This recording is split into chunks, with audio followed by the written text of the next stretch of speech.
ओम अज्ञानतिमिरान्धस्य ज्ञानाञ्जनशलाकया चक्षुरुन्मीलितं येन तस्मै श्रीगुरवे नमः। श्रीचैतन्यमनोभीष्टं स्थापितं येन भूतले स्वयं रूपः कलामह्यं ददाति स्वपदान्तिकम्। वन्देऽहं श्रीगुरो श्रीयुतपदकमलं श्रीगुरून् वैष्णवांश्च श्रीरूपं साग्रजातं सगणरघुनाथान्वितं तं सजीवं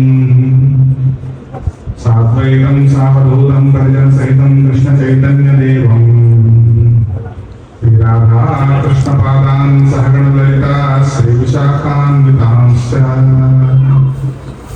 नमो विष्णुपादाय कृष्णप्रेष्ठाय भूतले श्रीमते भक्तिवेदान्तस्वामिनिधि नामिने नमस्ते सारस्वते देवे गौरवाणी प्रचारिणे निर्विशेषशून्यवादी पाश्चात्यदेशतारिणे जय श्री कृष्ण चैतन्य प्रभु नित्यानंद श्री अद्वैत गदाधर श्रीवासादि गौरभक्तवृंद। हरे कृष्ण कृष्ण कृष्ण हरे हरे हरे राम राम राम हरे हरे।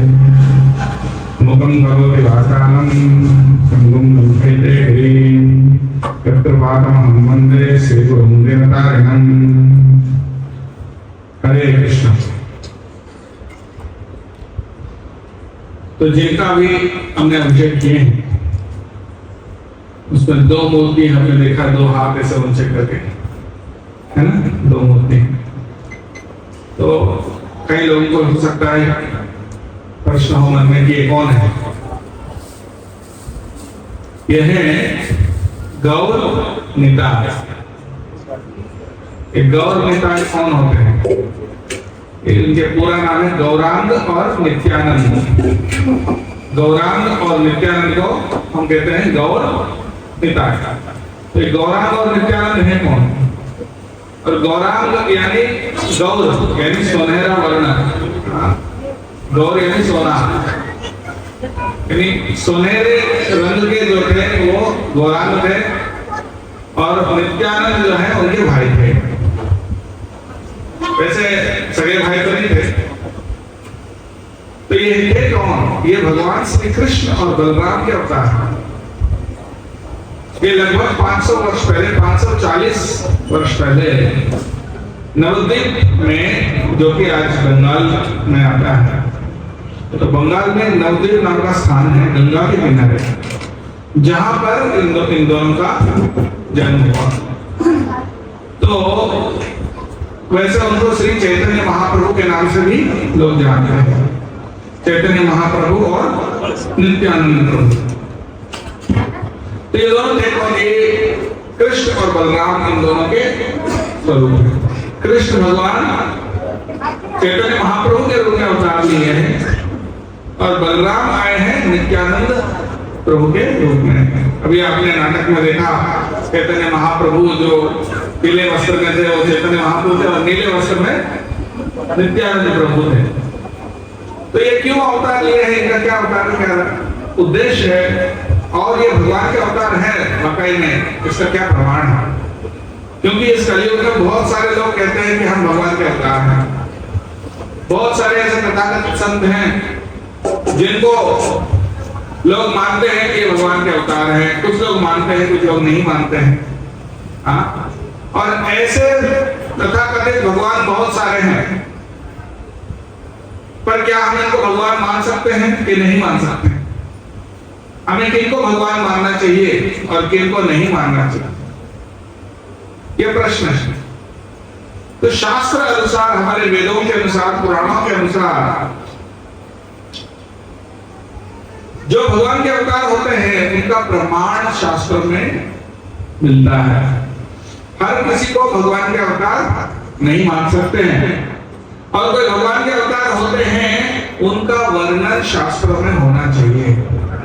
शास्त्र में पहले से लिखा हुआ होता है। ये तो एक लक्षण है। जैसे कि जब भगवान श्री कृष्ण आए उनके भी कुछ उनका वर्णन पहले से शास्त्रों में था। एक और अवतार है जो कलयुग में आया था, कौन जानते हैं? बुद्ध अवतार। बुद्ध, भगवान बुद्ध, ये बुद्ध भगवान के अवतार हैं। इसका क्या प्रमाण है? ये भी शास्त्रों में वर्णित है, जैसे भागवत में और अन्य पुराणों में बुद्ध भगवान का अवतार का वर्णन किया गया है। उसी प्रकार से जो भगवान के अवतार होते हैं उनका वर्णन पहले से शास्त्रों में होता है। एक और अवतार जो कलयुग के अंत में आने वाला है, उसका नाम क्या है? कल्कि अवतार। और ये कल्कि अवतार का भी वर्णन शास्त्रों में पहले से दिया गया है, जबकि वो अभी आए नहीं। बुद्ध भगवान का अवतार भी 2500 साल यानी 2500 साल पहले हुआ था, पर उससे काफी पहले ही भागवत और अन्य पुराणों में उनका वर्णन किया गया है। यानी उससे पहले ही शास्त्रों में वर्णन होता है भगवान का अवतार हो। और दूसरा क्या प्रमाण है? कोई भगवान का अवतार है उसका, उनके कुछ शरीर के लक्षण भी होते हैं। भगवान के जो अवतार होते हैं उनके शरीर के कई लक्षण शास्त्रों में बताया गया है कि एक तो आजार बाहु होते हैं, यानी उनके जो हाथ है उनके घुटनों तक जाता है, यानी बहुत लंबे होते हैं और उनके हाथ घुटनों तक भी जाते हैं। और उनके पैर के नीचे कुछ चिन्ह होते हैं, जैसे झंडा और एक चक्र, शंख, और एक जो अंकुश इत्यादि बहुत सारे चिन्ह उनके चरणों के तले पे होना चाहिए। और इस प्रकार से कई सारे लक्षण होते हैं। उनके 12 जगह पे उनके लालिमा रहती है शरीर में, उनके आंखों में, उनके होंठ में, उनके हथेली में, नाभि में, इस तरह से। और इस तरह के महापुरुष के भगवान के अवतार के कहीं लक्षण शास्त्रों में वर्णन किया। ऐसा नहीं हर किसी को हम भगवान का अवतार मान सकते हैं। और तीसरा क्या है? पहला तो क्या है? शास्त्रों में वर्णन होना चाहिए पहले से। दूसरा, उनके कुछ लक्षण उनके शरीर में भी दिखना चाहिए। और तीसरा, वो सिर्फ कहते नहीं कि हम भगवान हैं, बल्कि भगवान के जैसे शक्ति उनके जीवन में दिखाते भी हैं। जैसे कृष्ण ने सिर्फ कहा नहीं कि मैं भगवान हूं, उन्होंने अपने छोटे उंगली पर क्या किया? गोवर्धन पर्वत को उठाया 7 दिन और 7 रात लगातार छोटे उंगली पर गोवर्धन पर्वत को धारण किया। उतना ही नहीं, उन्हें विश्वरूप का दर्शन कराया अर्जुन को कुरुक्षेत्र के मैदान पर। और कुरुसभा में भी द्रौपदी का चिरहरण जब होने जा रहा था तब उनने जो उनको साड़ी देकर उनको बचाया, उनका लाज बचाया। और उसी प्रकार से असंभव सा कार्य संभव किया। 3 महीने के जब युवा छोटे से शिशु के रूप में भी उन्होंने पूतना जैसी महान राक्षसी का वध किया। इस प्रकार के उन्होंने सिर्फ कहने का नहीं कि मैं भगवान हूं, बल्कि उनके कार्यों से सिद्ध होता है कि वो भगवान थे। तो ठीक उसी प्रकार से भगवान के जो भी अवतार होते हैं वो सिर्फ कहने से नहीं होता है, बल्कि उनके कार्यों से। चैतन्य महाप्रभु ने ऐसा, चैतन्य महाप्रभु भगवान श्री कृष्ण के अवतार हैं। इसका प्रमाण इन तीनों चीजों से होती है।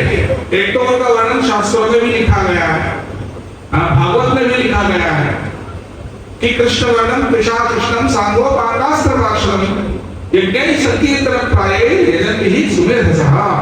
भागवत के 11वें स्कंध में बताया गया है कि कृष्ण वर्णन, हमेशा कृष्ण का नाम लेते हैं। पिशा कृष्ण, लेकिन उनका रंग जो है शरीर का वर्ण काला नहीं होगा। अकृष्ण यानी काले का ऑपोजिट होगा, यानी गोरा होगा। और सांग उपान अस्त्र पार्षद, उनके पार्षदों के साथ, उनके उपान के साथ, उनके अस्त्र शस्त्रों के साथ। उनका अस्त्र शस्त्र क्या था? हरिनाम रूपी अस्त्र था।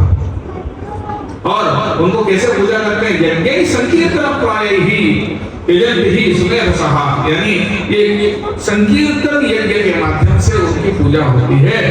भगवान के अलग अलग अवतार के अलग अलग विधानों से पूजा होती है। विशेष करके 4 युग हैं, 4 युग में भगवान के 4 अवतार हैं। सतयुग में हंस अवतार, त्रेता युग में यज्ञ अवतार, द्वापर युग में वासुदेव और कलयुग में गौरांग, है ना। तो 4 युगों में 4 युग धर्म को स्थापित करने के लिए चारों युगों में अलग अलग मार्ग थे। सतयुग में तपस्या, त्रेता युग में यज्ञ, द्वापर युग में विग्रह के पूजा अर्चना, और वही कलयुग में कौन सा मार्ग है भगवान को पाने का?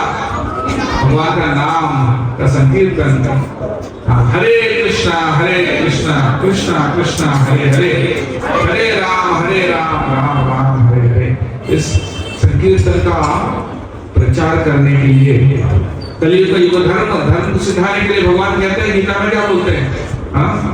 परित्राणाय साधूनां विनाशाय च दुष्कृतां धर्म संस्थापनार्थाय संभवामि युगे युगे।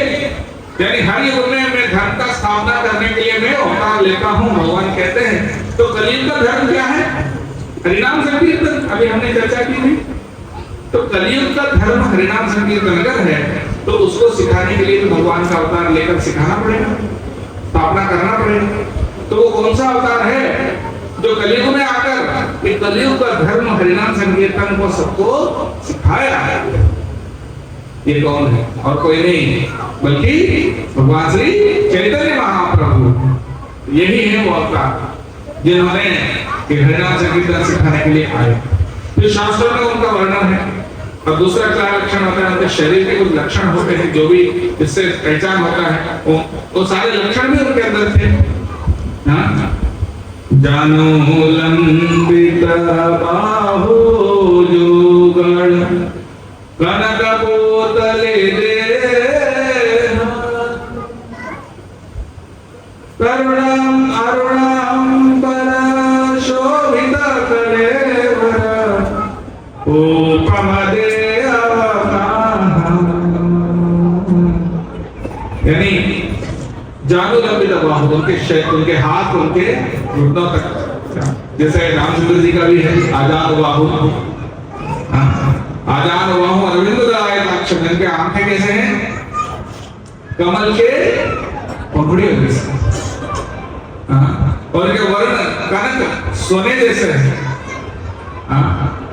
अरुण अंदर शोभित करेगा। उनके वस्त्र सूरज जैसे दीप्यमान। और इस प्रकार से जो शास्त्रों में महापुरुष के वर्णन है, लक्षण है, वो सब उनके शरीर में। ये दूसरा। और तीसरा, उनके कार्यों से भी हम समझ सकते हैं। अभी हमने इतना सुंदर नाटक देखा जगाए और मधाए। इतने महापापी थे कि उनके पापों का लेखा जोखा इसमें जो दिखाया तो छोटा छोटा दिखाया, लेकिन वो इतने पापी थे कि छोटे बच्चों को उठा के पानी में फेंक देते और मासूम लोगों के घर पे आग जला देते थे, बाहर से कुंडी लगा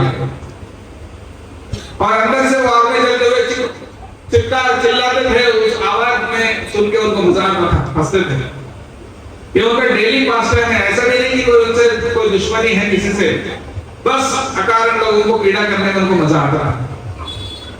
और इतने पापी थे कि ऐसा कहा गया कि जो चित्रगुप्त लिखते लिखते उनके पापों का हिसाब लिखते इतने थक गए कि यमराज जी से कहने लगे अभी कागज कलम खत्म हो गया, हमारा कंप्यूटर का हार्डवेयर जाम हो गया, अब उनके पापों का हिसाब कहाँ लिखे? और सारे वर्कर भी बोल रहे कि अभी हमसे नहीं हो पाएगा, हमको छुट्टी चाहिए। तो अब हमको रिकॉर्ड सारे फेल हो गए, इतने पापी हैं। तो उनका कैसे मतलब सारे जो यमदूत जो थे, चित्रगुप्त के जो सेवक थे, वो सब इतने थक गए थे कि वो बोले आप मरने की जगह पर है बाबा, नहीं लिख सकते उनके पाप का हिसाब, अब इनका क्या करें? तो ऐसे पापियों का उद्धार ये है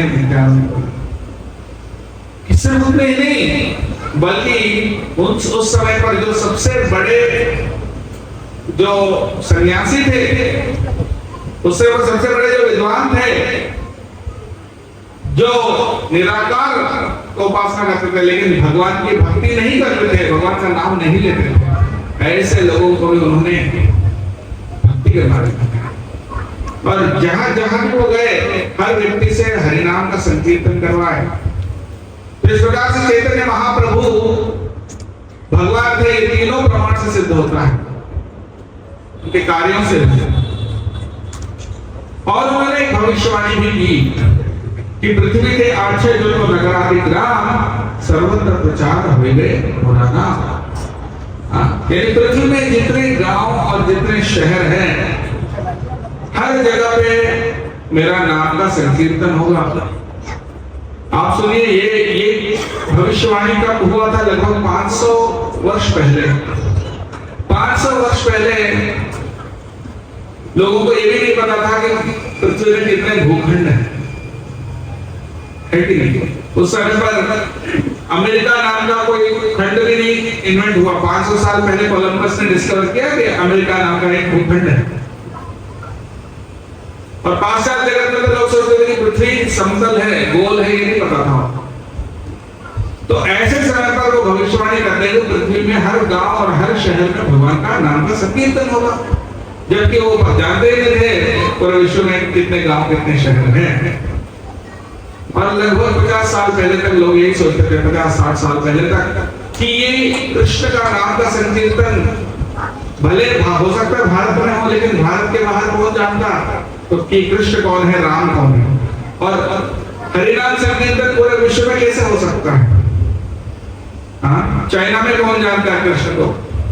अमेरिका में कौन जानता है? हाँ, अफ्रीका में कौन जानते हैं? हाँ, भारत में भी हर कोई नहीं जानता, यानी हरिनाम संकीर्तन नहीं करता।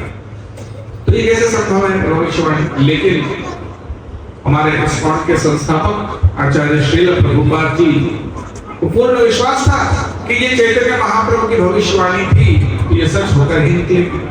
तो इसलिए उनके भविष्यवाणी को सत्य बनाने के लिए वो गए थे अमेरिका, और अमेरिका से शुरू करके पूरे विश्व में आज कोई ऐसा देश नहीं है, ऐसा कोई शहर नहीं है और ऐसे कोई भाषा नहीं है जिसमें भगवान का नाम का संकीर्तन और भगवत गीता का प्रचरण नहीं हुआ। पृथ्वी का हर भाषा में, हर गांव में, हर गांव में तो भी नहीं हुआ, लेकिन हर शहर में, हर देश में, हर भूखंड में हरिनाम संकीर्तन निरंतर हो रहा है। और ये चैतन्य महाप्रभु की भविष्यवाणी तो सच हो ही गया। अब बस गांव-गांव तक जाना बहुत शीघ्र ही वो भी सच होने जा रहा है। तो ये चैतन्य महाप्रभु की भविष्यवाणी सच हो रहा है 500 साल लगभग। तो अब प्रश्न ये आता है, सिर्फ ये भगवान चैतन्य महाप्रभु सिर्फ ये हरिनाम संकीर्तन का प्रचार ही करना है, तो भगवान तो खुद आने की क्या आवश्यकता है?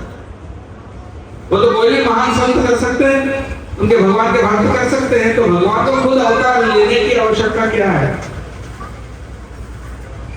तो उसके लिए 2 कारण बताए गए हैं शास्त्रों में कि भगवान चैतन्य महाप्रभु के रूप में क्यों आए हैं, और ये 2 कारण अति रहस्य है। कौन कौन इस रहस्य को जानना चाहता है? बहुत अच्छा। तो भगवान चैतन्य महाप्रभु का अवतार का रहस्य हम आपको बताने का। तो 2 कारण है। पहला कारण है अनंत चिराग तरुणयाम अविर्नः कलो समर्पयितु उन्नतो ज्वलनसां सुभग श्रियं हरि पूर्ण सुंदर ज्योति कदम्ब संदीपितः सदा हृदय कंदरे स्फुरतु सजीनंदनः। शास्त्र कहना है कि अनंत चिराग, यानी भक्ति तो हर युग में करते हैं, लेकिन भक्ति में एक विशेष प्रकार की भक्ति है जो सिर्फ वृंदावन में पाया जाता है। भगवान के कई रूप है, लेकिन सबसे सुंदर, सबसे मनमोहक, सबसे आकर्षक, सबसे प्रेममय स्वरूप कौन सा है? वह है श्याम। श्याम एवं परो रूपम। शास्त्र कहता है कि भगवान का सबसे सुंदर स्वरूप है श्री कृष्ण, और सबसे प्रेममय स्वरूप भी है कृष्ण, इसलिए उनका नाम है कृष्ण, यानी जो सबको आकर्षित कर सकते हैं, सबको आकर्षित करते हैं। आकर्षयति इति कृष्णः, यानी सबसे ज्यादा सुंदर सबसे ज्यादा मनमोहक और सबसे ज्यादा प्रेम का स्रोत कृष्ण। और भगवान से जुड़ने के लिए कई तरीके हैं मेरे साथ। पहले युग में बहुत कुछ करते थे, आज भी करते हैं। कुछ लोग योग अभ्यास करते हैं, कुछ लोग शास्त्र ग्रंथों का अध्ययन करते हैं, ज्ञान मार्ग अपनाते हैं, कुछ लोग वैराग्य का पालन करते हैं, शारीरिक सुख सुविधाओं को त्याग कर संन्यास ग्रहण करते हैं, ज्ञान मार्ग अपनाते हैं, कोई योग अभ्यास करते हैं, कोई कर्म के माध्यम से करते हैं। लेकिन भगवान से जुड़ने का सबसे अच्छा साधन क्या है? सबसे पावरफुल, सबसे शक्तिशाली ऐसा कौन सा मार्ग है जो भगवान से सीधा जोड़ लेता है? वो है प्रेम। प्रेम जैसा और कोई शक्ति नहीं है जो किन्हीं दो व्यक्तियों को पास में ला सकता। आत्मा को परमात्मा से जोड़ने का, जीव को भगवान से जोड़ने का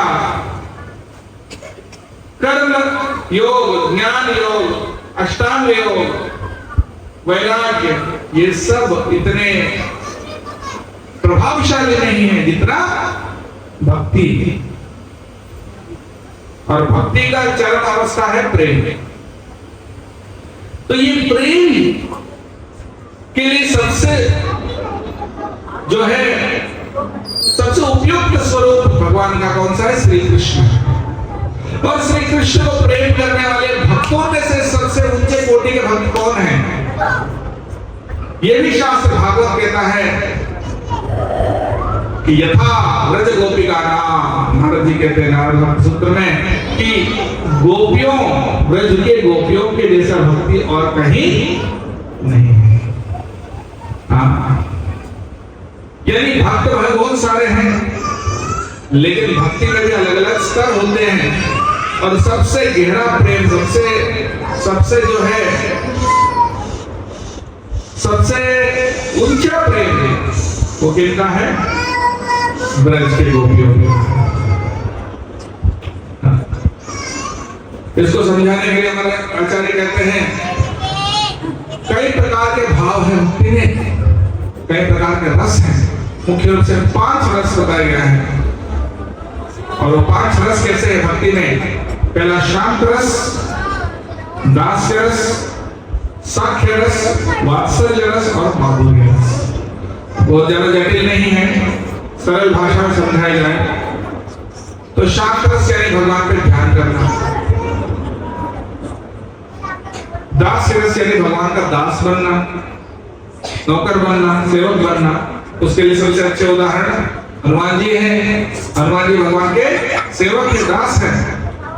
उसके बाद साख्य रस यानी मित्रता, भगवान के साथ मित्रता व्यवहार करना, मित्र बनना, दोस्त बनना, जैसा कि अर्जुन, सुदामा इत्यादि। तो उसके बाद वात्सल्य रस यानी जिसमें भगवान छोटे हो जाते हैं और भक्त भगवान से भी बड़े हो जाते हैं। यानी भगवान को अपने पुत्र के समान प्रेम करना, जैसा कि नंद और यशोदा, नंद यशोदा। तो यह हुआ वात्सल्य रस। और एक और 5वां कौन सा? माधुर्य। माधुर्य में 2 प्रकार के होते हैं, एक स्वकीय और एक परकीय रस। ध्यान से सुनिए। तो स्वकीय यानी पति और पत्नी के बीच में जो प्रेम होते हैं, यानी अपने पति की समझ के भगवान को प्रेम करना, ये हुआ स्वकीय रस।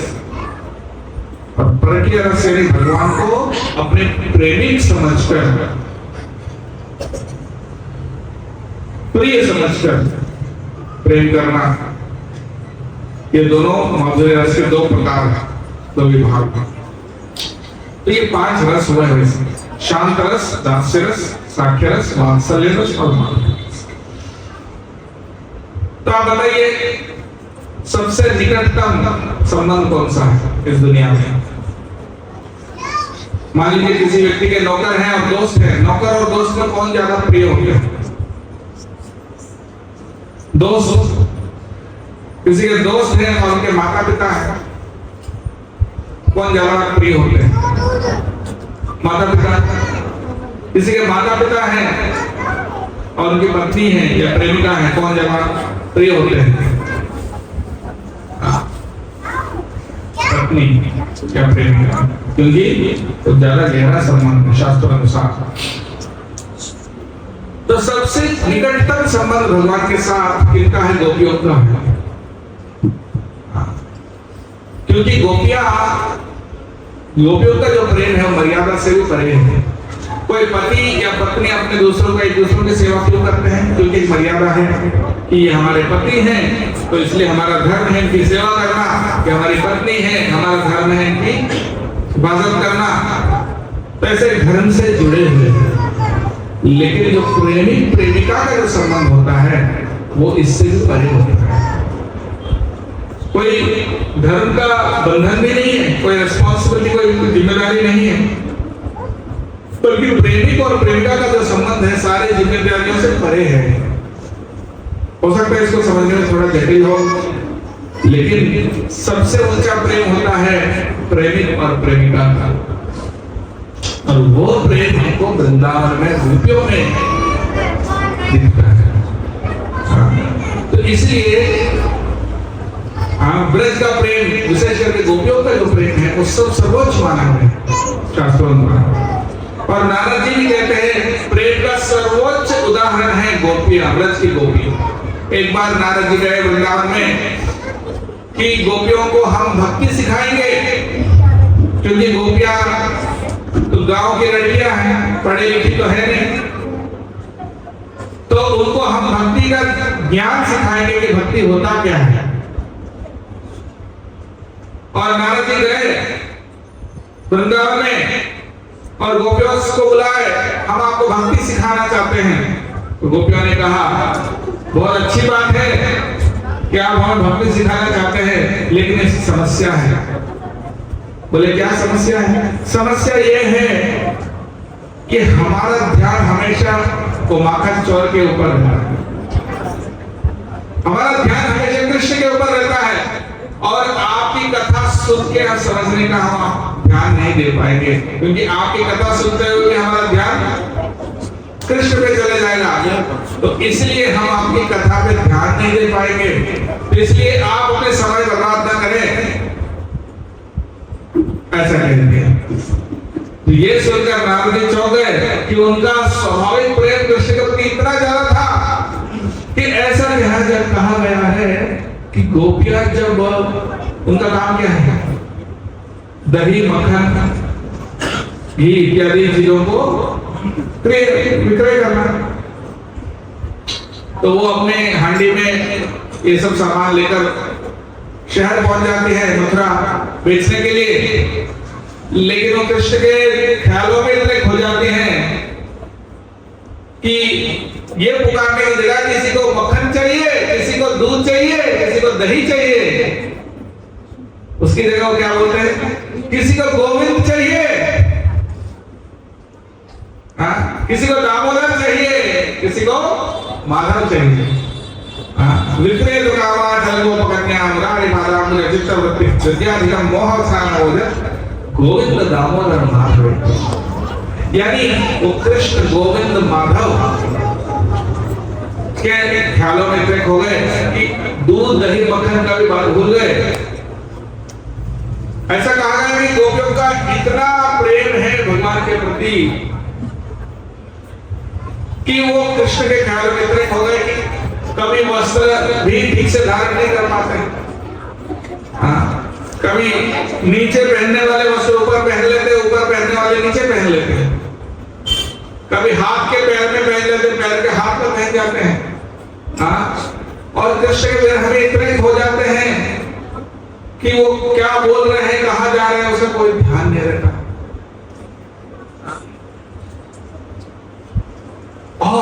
और तो और उनका प्रेम का असली परिचय क्या है? जहां तक कि वो कृष्ण के लिए नरक भी जाने को तैयार है। जहां तक कि वो अपनी सती धर्म को भी छोड़ दिए, वो अपनी घर के घरेलू काम भी छोड़ दिए कृष्ण के लिए। कोई गोपी अपनी पतिदेव की सेवा कर रही थी, कृष्ण का बांसुरी का आवाज आया तो छोड़ के चली गई। कोई अपने बच्चे को दूध पिला रहे थे, बांसुरी का आवाज आया, छोड़ के। कोई अपने सास ससुर की सेवा कर रही थी, कृष्ण का बांसुरी का आवाज आया। और वे सब आए रासलीला में कृष्ण के बीच रात को, और कृष्ण कहते हैं ये क्या कर रही है आप? स्त्री का धर्म होता है पति की सेवा करना,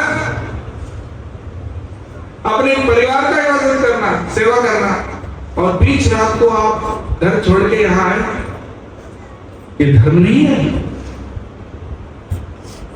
आपको जाना पड़ेगा, आप जाइए घर वापस। तो वो क्या कहती हैं, आप ही बांसुरी बजा के तो हमको बुलाते हैं, पर हम आते हैं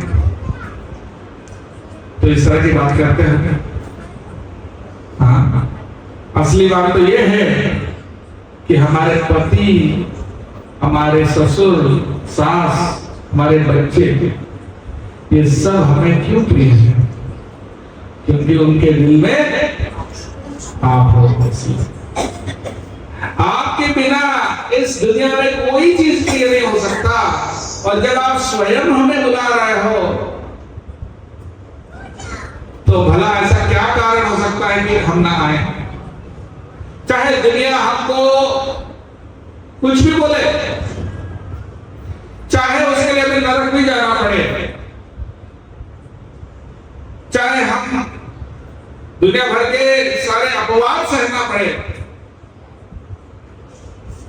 हमें आपकी खुशी ही सबसे सर्वोच्च सर्वोपरि है। हम सब चीज के लिए तैयार हैं। एक बार श्री कृष्ण को बहुत भारी सरदर्द हो गया द्वारका में, और सब घबरा गए, क्या हो गया इनको? वैद्य को बुलाए, क्या क्या उपचार करना? वैद्य ने कहा इसका एक ही उपचार है, कृष्ण के भक्तों का चरण धूल उनके माथे पे लगा। तो सारे द्वारका के रानियों से पूछा कि आप अपने चरण धूल दीजिए। तो रानियों ने कहा ये तो महापाप है, हम कैसे अपने चरण धूल के माथे पे ले सकते हैं? हम नरक जाएंगे। हमें उनका चरण धूल अपने माथे पे लेना है। फिर योगी ऋषि मुनियों के पास गए, वो बोले हमसे नहीं होगा। सबके पास गए, कोई नहीं देने को तैयार है। भगवान का सरदर्द क्या हो, कैसे हो सकता? अगर होगा तो हम चरण धूल देंगे तो हम नरक जाएंगे। तो उसका समाधान भी भगवान ही करे। तो भगवान ने कहा एक काम करो, वृंदावन जाओ। नारद जी को कहे क्या वृंदावन जाके गोपियों से मांगो। तो वृंदावन गए और गोपियों से बोले कृष्ण का सरदर्द। तो गोपियों ने कहा क्या उपचार है, हम क्या कर सकते हैं? बोले आपके चरण का धूल दो। तो तुरंत गोपियों ने एक वस्त्र बिछाया, सारे गोपियां उसमें अपने पैरों का धूल जमा कर दिए और बोले ये ले जाओ, जल्दी ले जाओ और कृष्ण के माथे पे लगाओ।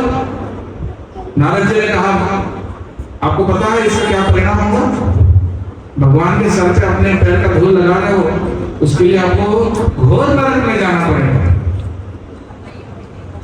तो गोपियों ने कहा उसकी आप कोई चिंता मत करो, जल्दी जाके कृष्ण पे ये लगाओ। कृष्ण का सरदर्द कम करने के लिए एक पल भी तले कम हो, उसके लिए हमेशा ही नरक जाने को मिलेगा। ये हुआ, ये है वृंदावन का ब्रज का प्रेम। तो ये प्रेम सर्वोच्च सर्वोपरि है, प्रेम भागवत का संदेश है। और वो प्रेम लेके कृष्ण ने सोचा कि वृंदावन में हाँ ये प्रेम का आनंद हमने लिया, लेकिन ये प्रेम हम कलयुग में, कलयुग के जो घोर अंधकार में जो जीव हैं उनको ये प्रेम भला कैसे मिल सकता है? वैसा वृंदावन ब्रजवासियों के जैसा प्रेम इन सभी कलयुग के जो लोगों को कैसे मिल सकता, कैसे उनको बांट सकते हैं, उसके लिए एक ही तरीका है कि ऐसे ब्रजवासी जो कृष्ण को प्रेम करते हैं, ऐसे ब्रजवासी उनकी सेवा करके। लेकिन जब कृष्ण इस दुनिया से चले गए तो सारे ब्रजवासी भी उनके साथ चले गए, सारे गोपियां भी चली गई। तो वैसे ब्रजवासी अभी कहां हैं? तो इसलिए भगवान ने सोचा कि कलयुग में हम एक भक्त के रूप में जन्म लेंगे, अवतार लेंगे, और जैसे ब्रजवासियों का प्रेम है वैसा प्रेम हम खुद, वैसे भक्ति हम खुद करें, और हमारे आचरण के माध्यम से, हमारे जीवन के माध्यम से हम पूरे दुनिया को सिखाएंगे कैसे ब्रजवासियों का प्रेम हम सब कर सकते हैं। वैसा प्रेम हम कैसे करना, कैसे उसका अभ्यास करना, ये हम खुद करके इस दुनिया को सिखाएंगे। ये सोचकर वो अवतार लिए हैं भगवान श्री चैतन्य महाप्रभु के रूप में। हाँ, तो वो ब्रज प्रेम हम सबको देते हैं। तो ये हुआ पहला कारण चैतन्य महाप्रभु का आविर्भाव का। क्योंकि बहुत सारे संत आए, कोई संतों ने ज्ञान मार्ग बताया, कोई संतों ने कर्म मार्ग बताया, कोई संतों ने तपस्या का मार्ग बताया, कोई वैराग्य का मार्ग बताया, लेकिन भक्ति का मार्ग भी बहुत सारे वैष्णव संतों ने बताया, लेकिन ब्रज प्रेम वो किसी संत ने नहीं दिया। इसलिए वो ब्रज प्रेम देने के लिए भगवान श्री चैतन्य महाप्रभु के रूप में प्रकट हुए हैं। ये उनका अवतार का पहला कारण है। लेकिन इसके अलावा एक और बहुत ही गूढ़ जो है कारण है जिसके लिए भगवान चैतन्य महाप्रभु के रूप में है, उनका व्यक्तिगत कारण है। तो जब भी गोपियों से मिलते हैं कृष्ण खुद आश्चर्य हो जाता है कि ये गोपियां हमें इतना प्रेम क्यों करती हैं। एक बार ऐसा हुआ कि रासलीला हो रहा था और रासलीला में से कृष्ण अंतर्धान हुए, चले जाते, और सारे गोपियां विरह में बहुत दुखी होती है। और फिर सारे गोपियां आपस में चर्चा करती हैं कि कृष्ण जो है इनका दिल बहुत कठोर है। हाँ, ये हमारा प्रेम तो समझते नहीं है। हाँ, हमको ऐसा लगता है कि हमको कष्ट देने में तो बहुत आनंद आता है, हमको परेशान देखने में तो बहुत मजा आता होगा। हम जब भी इनके विरह में रोती हैं तब कितना भी रोए वो आते नहीं। हाँ, इनका पत्थर जैसा दिल है। तो इस बार हम कृष्ण को ये प्रश्न जरूर करेंगे कि आप ऐसा क्यों करते हैं कि हम जब भी भक्त आपके पुकारते हैं तो आप क्यों नहीं आते हैं, क्यों उनको दुख देते हो। तो ये प्रश्न करना है। ये सब सोचकर सब लोगों ने मीटिंग की और सबने सोचा कि अब कृष्ण से ये प्रश्न जरूर करेंगे, उनको जवाब जरूर देना पड़ेगा हमारा सवाल का। और जब कृष्ण आए तो सारे गोपियों ने उनका प्रश्नों का वार उनके ऊपर चला दिए। तो कृष्ण से कहे कि आप समझते नहीं हो कि आपके विरह में हम कितने दुखी होते हैं, हमको कितना कष्ट होता है जब आप हमसे दूर हो जाते हैं। तो आप ऐसा क्यों करते हो। तो कृष्ण ने उनके सारे प्रश्न सुने और आखिरी में जवाब दिए, बताया कि हम ऐसा इसलिए करते हैं कि आपका हमारे प्रति जो प्रेम है वो और बढ़ जाए। विरह में क्या होता है, प्रेम बढ़ता है। हाँ? तो इसलिए भगवान ने कहा, इसलिए आपका प्रेम बढ़ाने के लिए हम ये करते हैं। ये सुनकर गोपियां थोड़ी शांत तो हुई, लेकिन फिर भी वो कहती है फिर भी हम सेटिस्फाइड नहीं है, क्योंकि हमारा क्या पीड़ा होती है, हमारी क्या पीड़ा होती है ये आपको अनुभव नहीं है। हाँ, तो इसलिए आप ऐसा कर रहे हो। तो कृष्ण भी इल्जाम लगाते हैं, हाँ, तो कि आप हमें दुख देकर आप उसका आनंद लें। इनडायरेक्टली ब्लेम करते हैं कि आप बहुत कठोर दिल के हो। तो ये सुनकर कृष्ण जवाब देते हैं, अपने हार मानते हैं, कहते हैं कि आपका बात सच है कि आपका प्रेम बहुत ऊंचा है और उसकी गहराई हम खुद नहीं समझ पाते। भागवत के शब्दों में भगवान श्री कृष्ण कहते हैं, न पारये हम, बोलते हैं न पारये हम निरवध्य संयुजा स्वसाधु कृत्यं विबुधायुषा पिबः या माम भजन दुर्जरगेह शृंखलाः संगस्य तत्त्वः प्रदयातु साधुना।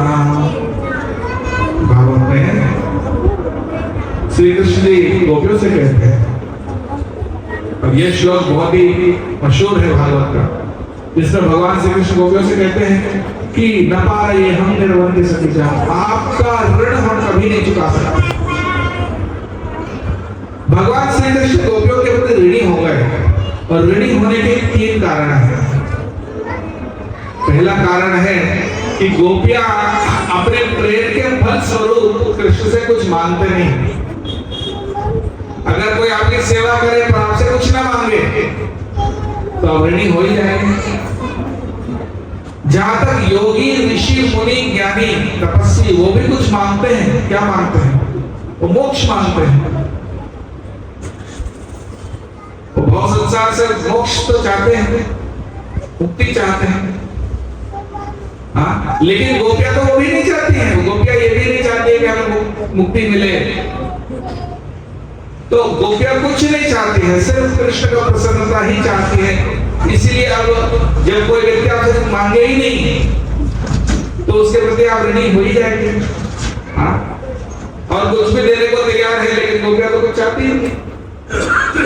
तो इसलिए कृष्ण पहला कारण है क्यों ऋणी हो गए। और दूसरा कारण क्या है? गोपियों का प्रेम का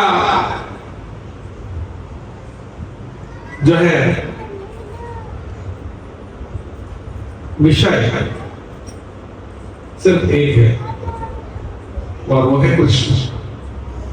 पर कृष्ण का प्रेम के विषय अनेक है, क्योंकि भगवान के तो कई भक्त हैं, लेकिन भक्त के एक ही भगवान है। तो सारे गोपियां प्रेम से कृष्ण को करती हैं, पर कृष्ण अपना प्रेम एक को नहीं करते, वो सबको करते हैं। तो अगर इनका प्रेम तो एक ही प्रति है और इनका अनेक के प्रति है, तो वो भला उनका बराबरी कैसे कर सकते? ये दूसरा कारण है जिसके लिए ऋणी हो गए। और तीसरा एक और कारण है। तीसरा कारण यह है कि इतना निस्वार्थ भक्ति और प्रेम करने के बावजूद कृष्ण उनकी इच्छा को पूरी करते नहीं है।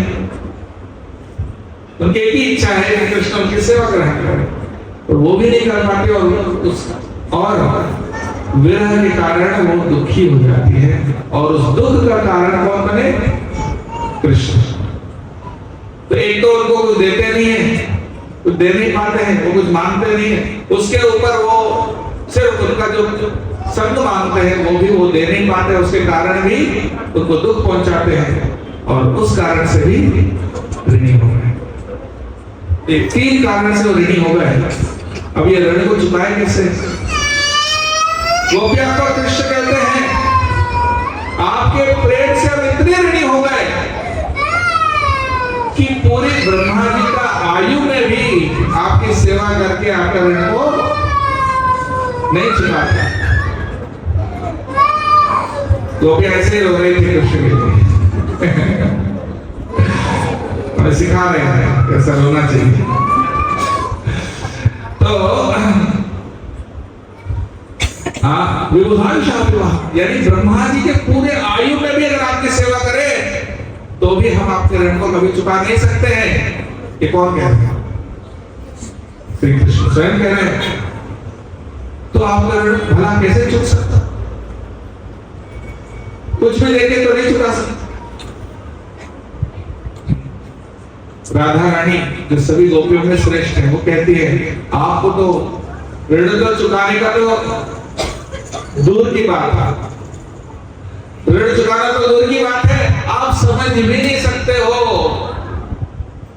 कि आपका प्रेम में हमें कितना दुख होता है, और आप समझ भी नहीं सकते हो कि आप में क्या ऐसा आकर्षण है। गुड़ क्या जाने उसका मिठास क्या है? गुड़ का वैसे मिठास कौन जानता है? तो खाने वाले जानते हैं, गुड़ थोड़ी जानता है कि उसमें क्या मिठास है। तो आप में क्या आकर्षण है आप तो कभी जान ही नहीं सकते, तो हम ही जान सकते हैं। और आपके विरह में क्या दुख होता है वो भी हम ही जान सकते हैं। तो आप जान भी नहीं सकते हो, ऋण चुकाने का तो सवाल ही नहीं। ये सुनकर कृष्ण थोड़े क्रोधित हुए। हम भगवान हैं, हम सर्वज्ञ हैं, हम सब जानते हैं, और आप कह रहे हो कि हम नहीं जान सकते। ये तो हमारे लिए बिल्कुल स्वीकार नहीं है। हम इसका तोड़ जरूर निकालेंगे। उसका एक ही तोड़ है कि हम खुद भक्त बने। आप कह रहे हो कि गुड़ का मिठास खाने वाला जानता है, उसी प्रकार से भगवान का आकर्षण भगवान नहीं जानते, भगवान के भक्त जानते हैं। तो इसलिए हम खुद भक्त बनेंगे, और सिर्फ कोई साधारण भक्त नहीं। जिस भाव से गोपियां कृष्ण को प्रेम करती, विशेष करके राधा रानी जो सर्वोच्च भक्त है, जिस भाव से राधा रानी कृष्ण को प्रेम करती हैं, उसी भाव से, उसी प्रेम से हम खुद कृष्ण की भक्ति करेंगे। कौन कह रहे हैं? कृष्ण खुद कह रहे हैं कि हम खुद कृष्ण होकर कृष्ण की भक्ति करेंगे, और उतना ही विरह, उतना ही पीड़ा, उतना ही कष्ट हम भी महसूस करेंगे जो आप महसूस कर रहे हैं। हम मैच करेंगे आप, और उस प्रकार से हम भी आपके ऋण को चुका देंगे। तो राधा रानी को कैसे चैलेंज की? आप कह रही हो ना, तो हम समझ भी नहीं सकते, ऋण चुकाने का तो दूर की बात है, हम भी करेंगे आपके जैसे। और प्रेम का आनंद क्या है,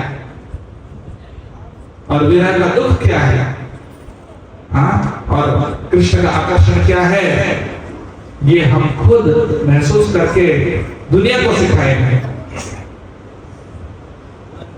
तो तब कृष्ण स्वयं बन गए भक्त, और वो हुए भगवान चैतन्य महाप्रभु।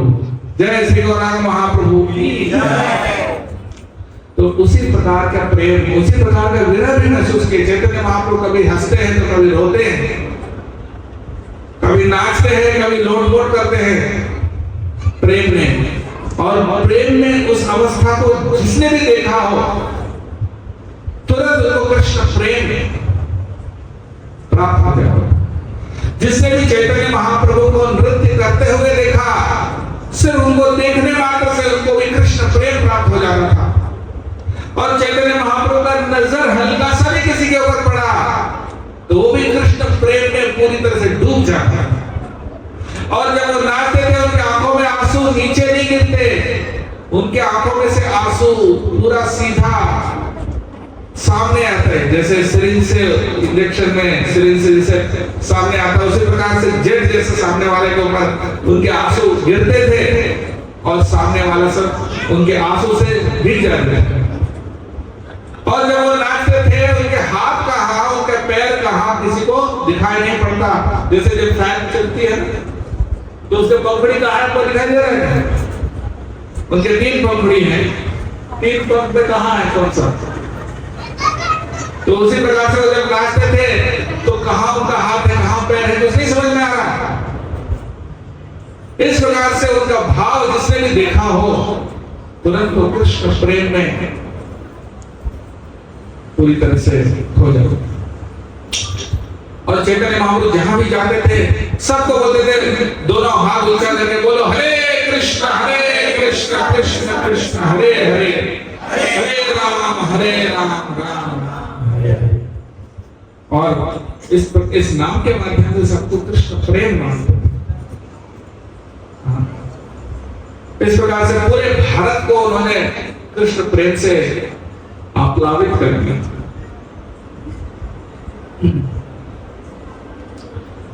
और उन्होंने भविष्यवाणी की भारत के बाहर तक का क्या, भारत में तो चैतन्य महाप्रभु ने कर दी, लेकिन ने कहा मोर सेनापति भक्त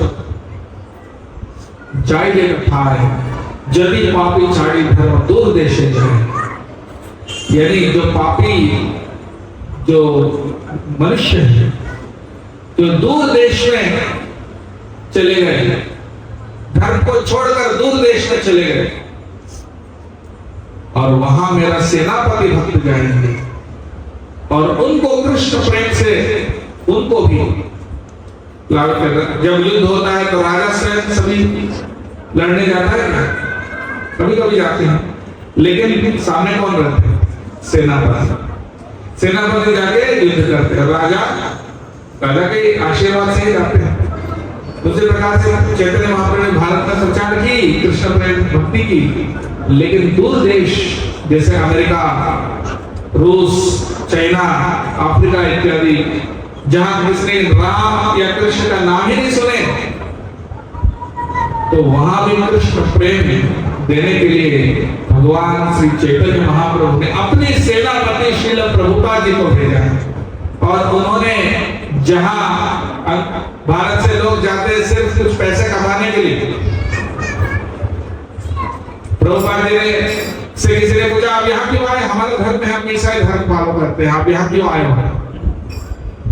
तो बोले सब आते हैं यहाँ से लेने के लिए, हम आए आपको देने के लिए जो आप लेना भूल गए थे।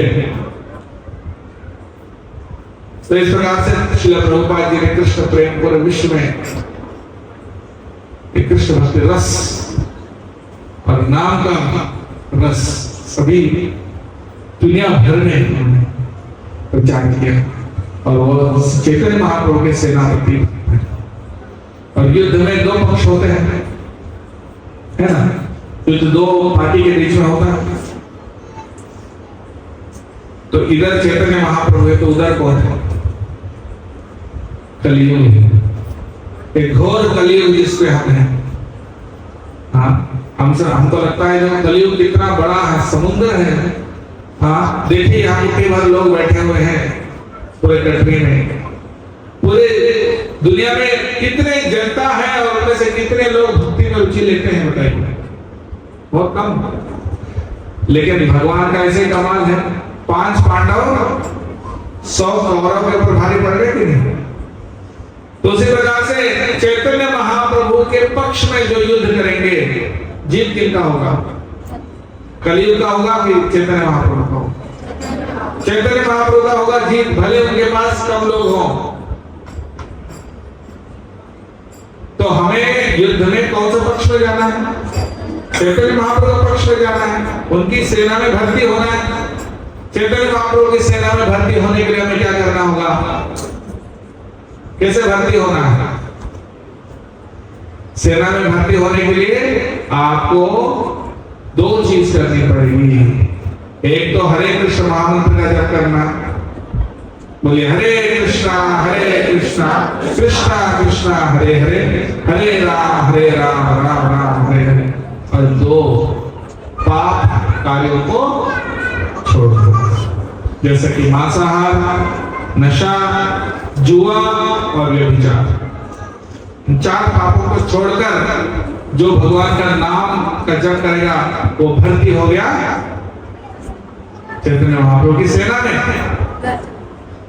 और जब सेना में भर्ती हो गया तो क्या होता है? पहले यूनिफॉर्म देते हैं। हाँ, तो यहाँ पे यूनिफॉर्म आ गया, धोती कुर्ता, और माताओं के लिए तिलक कंठी माला। ये हमारा पहचान है कि हम चैतन्य महाप्रभु की सेना में भर्ती हैं, बल्कि कलील की सेना में नहीं। इस प्रकार से जिस बहुत अमूल्य धन को जो चैतन्य महाप्रभु देने आए हैं वो प्राप्त करें, और इस प्रकार से नियमों का, भक्ति के मार्ग का उल्लंघन करके अपने मनुष्य जीवन को सार्थक बनाए और भगवान का नाम लीजिए। हरे कृष्णा कृष्णा कृष्णा हरे हरे, हरे राम राम राम हरे। इसको कैसे करना है, इसको सिखाने के लिए इस्कॉन यहाँ कटनी में केंद्र खोले हैं, और यहाँ हर रविवार को सत्संग होता है। इसका घोषणा किया जाएगा, हर रविवार को सत्संग का कार्यक्रम होगा, उसमें आप लोग भाग ले। कीर्तन, भगवान का नाम और कथा और प्रसाद का आनंद लीजिए, और इस तरह से इस आंदोलन में भाग लेकर अपने जीवन को हरे कृष्णा। बहुत बहुत धन्यवाद। हरे कृष्णा। भगवान श्री चैतन्य महाप्रभु की जय, श्री नित्यानंद प्रभु की, श्रील प्रभुपाद की। हरे कृष्ण।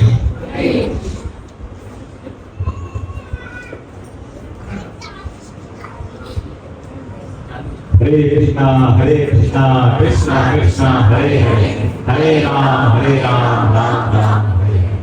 सबसे पहले हम प्रभु का बहुत बहुत धन्यवाद करेंगे, कितने अच्छे से हमको भगवान चैतन्य महाप्रभु के बारे में बताया, जिससे हम सबसे हृदय भगवान के ये प्रेम जागृत हो, और हम भी कलयुग के पक्ष में ना होकर के बल्कि श्री चैतन्य महाप्रभु के सेना में भर्ती हो, और इससे हम सब अपना जीवन सफल कर एक बार गुरु जी के धन्यवाद करेंगे। और हरे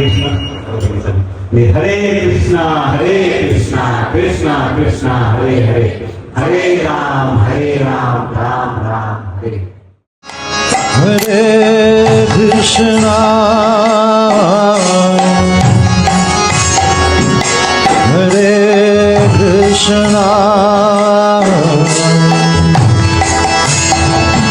कृष्णा कृष्णा